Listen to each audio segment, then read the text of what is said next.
नमस्कार मित्रांनो आज एक भव्य दिवस मैदान पार पडतंय कडाव केसरी. आणि कडाव म्हणजेच बाकासुरचं ज्यांच्याकडे मोबाईल नियोजन असतं ते म्हणजे सचिन शेटकरच. आणि हे त्यांचं घरचं मैदान होतं कडाव केसरी.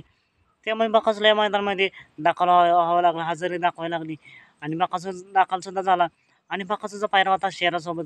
शेरा आणि बाकासूर यांनी एक बिनजोडसुद्धा केली बादल आणि पक्ष यांच्या विरोधात.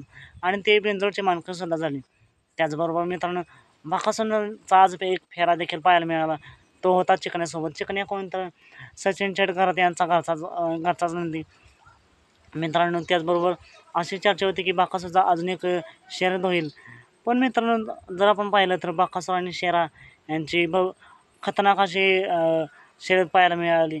आणि त्या शर्यती दरम्यान शेराच्या पायाला लागला आहे, त्यामुळे दुसरी शर्यत कॅन्सल करण्यात आली आहे. होय मित्रांनो, बाकासूरची दुसरी शर्यत कॅन्सल करण्यात आली. तरीसुद्धा असं नाही मित्रांनो, जी पहिली शर्यत झाली त्या शर्यतीबद्दल तुमचं मत काय? शेरा आणि बाकासूरच्या गाडीला कसं स्पीड लागलं होतं हे देखील कमेंट करून नक्कीच सांगा. 7 मिनिट पुन्हा येत आहे काय नवीन अपडेट्स भन्नाट अशा नवीन ॲडमध्ये.